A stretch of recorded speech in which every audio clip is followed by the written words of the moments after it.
Allah Resulü'nün namı celili üzerinde güneşin doğup battığı her yere ulaşacağını ifade ediyorsunuz. Bu bizim için bir emir midir? Bu açıdan hicreti değerlendirebilir misiniz? Bu söz onun sözüdür. Buyuruyor ki, bir gün benim adım güneşin doğup battığı her yere ulaşacaktır diyor. Demek ki kutuplarda azıcık, yarım saatliğine bile güneşin doğup battığı yerler vardır. Oraya bile ulaşacak. Aslında meseleyi öyle almamalı. Mekanı zikredip o mekana hulul edecek insanı anlamak lazım.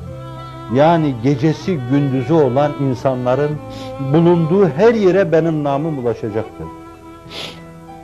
Şimdi bu gaybi bir haberdir. Fakat gaybi haberden daha çok bizim için gösterilen bir ufuktur, bir gaye-i hayaldir. Bize verilmiş bir hedeftir. Diyor ki siz benim adımı, namı celilimi güneşin doğup battığı her yere götürün. Götürmek için o bir avuç atında eğer olmayan, atının ağzında gemi olmayan, baldırı çıplak derken takdir sözüyle söylüyorum. Hicaz'dan ayrılan baldırı çıplak, o baldırı çıplaklara ruhum kurban olsun. Atların cidiko kemikleri üzerinde dünyanın dört bir yanına o namı celili Muhammed'i götürmek için at koşturdu durdular. O anil merkez hareketin, merkez kaç hareketin gücü bir yere kadar gitti durdu. O merkezden hızını alan güç bir yerde bitti durdu. Bayrak taşıyan kollar bir de yerde yoruldu, bayrak bırakıldı. At çatladı, silah işlemez oldu, kılıç köreldi, yay açılmaz oldu, ok gitmez oldu. Ve gele gele size geldi. Götürebildikleri yere kadar götürdüler. Bize getirenlerin de ruhu şad olsun. Biz bir Asya milletiyiz. Onlar Hicret-i Seniye'nin 80. senesinde Buhara'ya gelmeselerdi, 40. senesinde Maveravun Nehre ulaşmasalardı biz nereden Müslümanlığı öğrenecektik? O ilk Müslümanlar İslam'ı çok iyi yorumlamasalardı, bizim anladığımız manada seslendirmeselerdi, nasıl böyle bir Müslümanlığı anlayacaktık? Ama her bir fani gibi onların da bir ömrü vardır. Onlar da ömrü tabiilerini tamamladılar ve göçüp gittiler Allah'a. Vazife başında gittiler. Şimdi gele gele bu vazife size düştü. Ama acıdır çok. Allah Resulü'nün namı celili güneşin doğup battığı her yere gidemedi henüz. Sizin arkadaşlarınız Sibiryalarda yaz günleri sıcağın 30-40 derece olduğu, kış günleri de soğuğun 60 derece olduğu bir yerde o namı celili Muhammed'i şöyle veya böyle tutturabilir miyiz diye uzay yazı yazar gibi oraya o namı yazmaya çalışıyorlar. Eskimolların ülkesine. Bilmem ki Güney Kutup'ta insan var mıdır oralara kadar dünyanın her yerine namı celili Muhammed'in götürülmesi.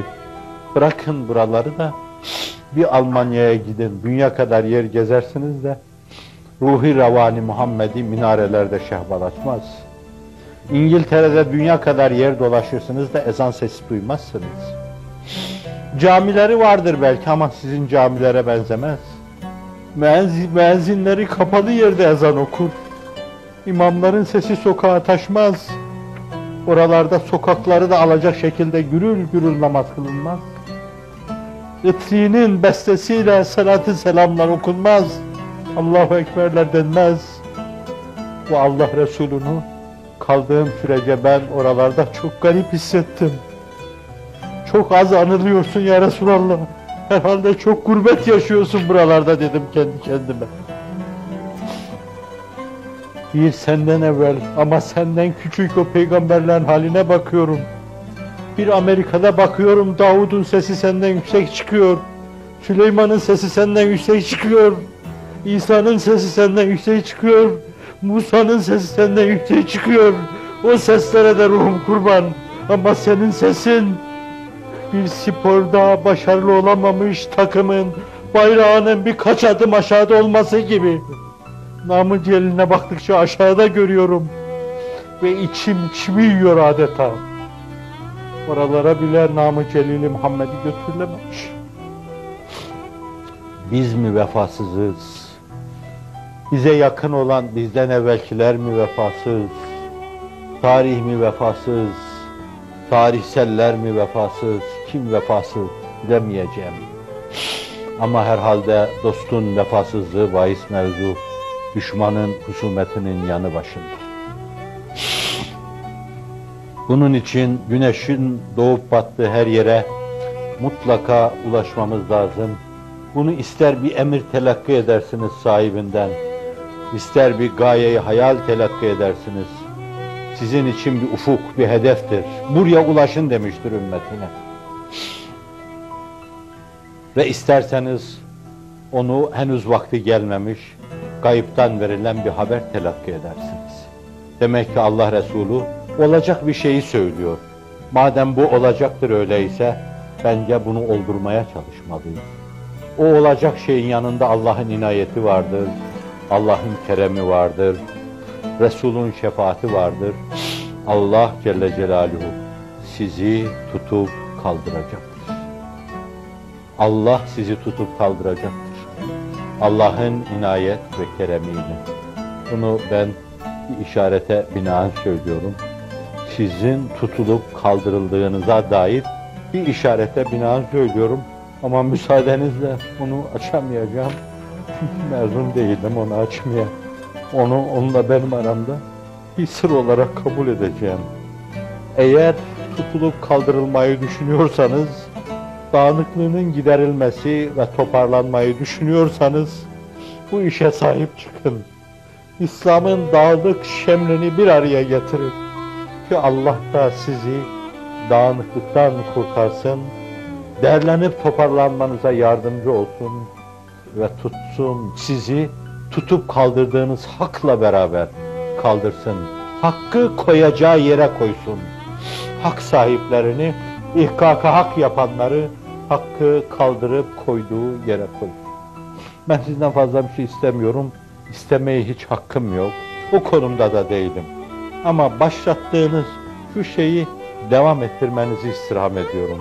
Allah aşkına, Resul'ün hatırına, şanlı tarihinizin hatırına, tarihinizde sizin garip bir hadise değil bu.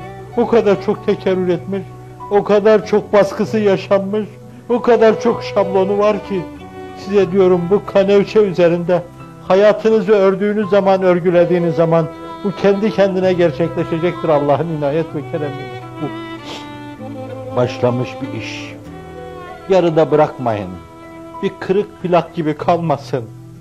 Bu ses, bu beste tamamlansın Allah aşkına. Bunu arkadan gelenler dinlerken, yahu tamam olmuyor bu şiir demesinler. Bu beste tamam olmuyor demesinler. Dinlesinler ve tamamlayanlara rahmet desinler. Başlamış bir şey. Başlamışı bitirin inşallah. Siz bitirmeye azmederseniz Allah sizi çoğaltmakta, sizi ikmal etmekte, itmam etmekte ve bu işi bitirmede size yardımcı olacak.